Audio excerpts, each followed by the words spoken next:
Hi అండి, అందరికీ నమస్తే. నా పేరు Vijay Kumar. Welcome to my channel with my view. ఈరోజు మనం హిమాచల్ ప్రదేశ్లోని తారాదేవి టెంపుల్ దగ్గర ఉన్నామండి. ఇది 250 సంవత్సరాల క్రితం టెంపుల్. పదండి, ఈ టెంపుల్ ఎలా ఉందో మీకు చూపిస్తాను.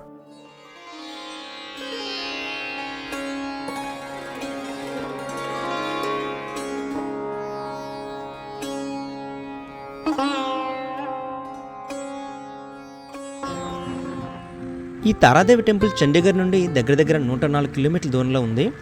మనం చండీగఢ్ నుండి షిమ్లాకి వెళ్ళే దారిలోనే ఈ తారాదేవి టెంపుల్ వస్తుందండి. అలాగే మనకి చండీగఢ్ నుండి కూడా ఈ తారాదేవి టెంపుల్కి బస్సులు అవైలబుల్ ఉన్నాయి. కాకపోతే రోజుకి 3 బస్సులు ఉంటాయండి, ఉదయం, మధ్యాహ్నం, సాయంత్రం. ఒకసారి ఈ టైమింగ్స్ కూడా చూసుకోవాలి. ఇది షిమ్లాకి వెళ్ళే దారి అండి.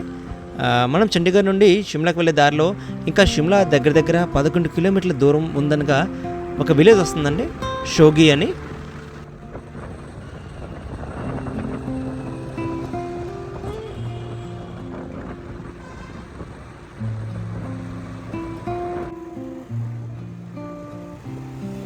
ఇదేనండి షోగి విలేజ్. ఇక్కడ నుండి షిమ్లా దగ్గర 11 కిలోమీటర్ల దూరం. ఆల్మోస్ట్ షిమ్లాకి వచ్చేసినట్లే. ఇక్కడ ఇదేనండి ఆ జంక్షన్, షోగి జంక్షన్ అంటారు దీన్ని. ఇక్కడ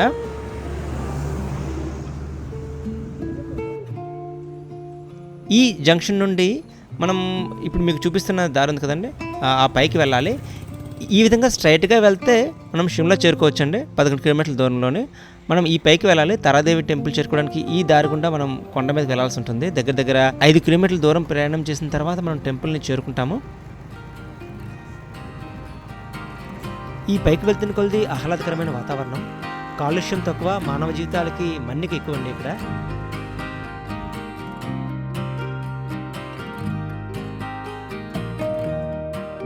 మనం టెంపుల్కి ఆల్మోస్ట్ రీచ్ అయిపోయామండి. ఇక్కడ నుంచి ఇంకొక 3 కిలోమీటర్ల దూరం తారాదేవి టెంపుల్కి.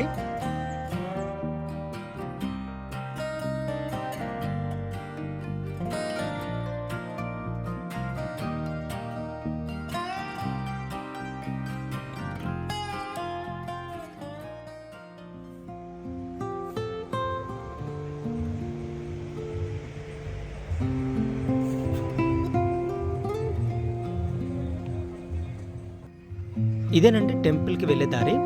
ఈ ప్రదేశం ఒక తీర్థస్థలం అండి, అదేవిధంగా పర్యాటక ప్రదేశం కూడా. ఈ ఆలయాన్ని దర్శించుకోవడానికి ఎంతోమంది పర్యాటకులు ఇక్కడికి వస్తుంటారండి. ఈ ఆలయం సముద్ర మట్టానికి 7200 కిలోమీటర్ల ఎత్తులో ఉంటుందండి. ఈ టెంపుల్ని ఈ ప్రాంతాన్ని పరిపాలించిన సైన్ డైనస్టీకి సంబంధించిన రాజా భూపేంద్ర సేన్ ఈ మందిరాన్ని దగ్గర 1766వ సంవత్సరంలో నిర్మించారండి. మొదట్లో దీనిలో వుడెన్తో తయారు చేసిన విగ్రహం ఉండేది, తారాదేవికి సంబంధించింది. ఆ తరువాత ఇదే రాజవంశానికి చెందిన రాజా బల్బీర్ సేన్ ఈ కోవెల్లో అష్టధాతు లోహంతో తయారు చేసిన తారాదేవి విగ్రహాన్ని ప్రతిష్ఠించారండి.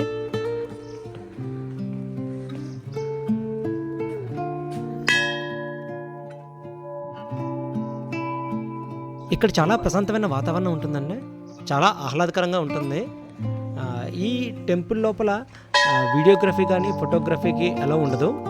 మనం ఏవైనా ఫోటోలు కానీ వీడియోలు కానీ ఈ టెంపుల్ బయటనే తీసుకోవాల్సి ఉంటుంది.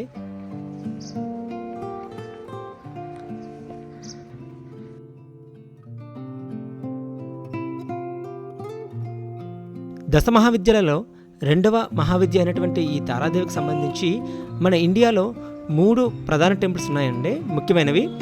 అది ఫస్ట్ది ఈ హిమాచల్ ప్రదేశ్లో ఉన్నటువంటి ఈ తారాదేవి టెంపుల్ అండి. రెండవది పశ్చిమ బెంగాల్లో ఉందండి తారాదేవి టెంపుల్. అదేవిధంగా 3వ తారాదేవి టెంపుల్ వచ్చేసి ముఖ్యమైనది ఒడిస్సాలో ఉందండి. ఈ ప్రదేశాన్ని చాలా శుభ్రంగా మెయింటైన్ చేస్తున్నారండి.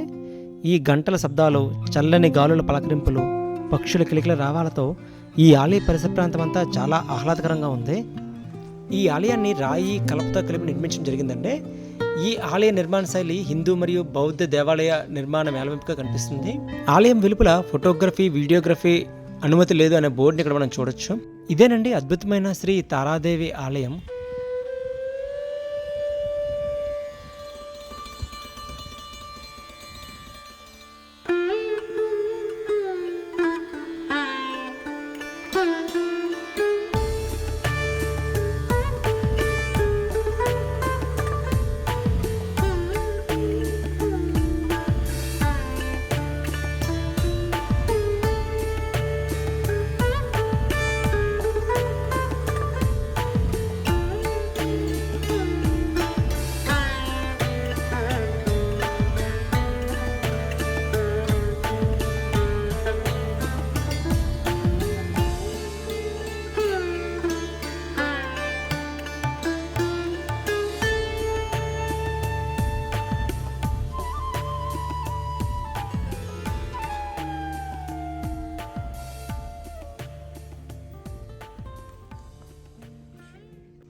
ఈ ఆలయానికి ఎడమవైపు నుండి వెనక వైపుకి వెళ్ళినప్పుడు ఆలయం వెనుక భాగంలో ఒక చిన్న మరొక ఆలయం కనిపిస్తుందండి. ఇది శివుని ఉగ్రరూపమైన కాలభైరవుని యొక్క శాంతి స్వభావం కలిగిన రూపం అది. ఆ రూపాన్ని బొట్టుకు భైరవ్ అని పిలుస్తారు.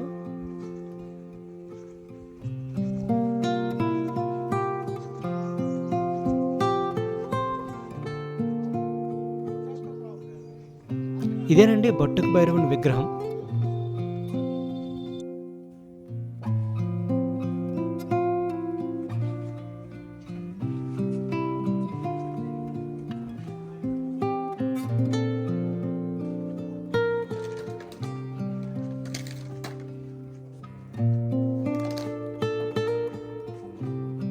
ప్రతిరోజు ఇక్కడికి ఎంతోమంది భక్తులు, పర్యాటకులు ఈ మందిరాన్ని దర్శించుకోవడానికి వస్తారండి. ఇది తారాదేవి టెంపుల్ గురించి వీడియో. ఈ వీడియో మీకు అనిపించింది, దయచేసి వీడియోగా నచ్చినట్లయితే లైక్ చేసి కమెంట్ చేయండి. మీరు ఎప్పుడైనా షిమ్లాగా వచ్చినట్లయితే కంపల్సరీ ఈ టెంపుల్ని దర్శించుకోవడానికి ప్రయత్నించండి. ఇది హైవే నుంచి దగ్గర 5 కిలోమీటర్ల దూరం మాత్రమే. మిస్ చేసుకోకండి. మరొక ఇంట్రెస్టింగ్ వీడియో మళ్ళీ కలుస్తాను. అంతవరకు సెలవు, నమస్తే.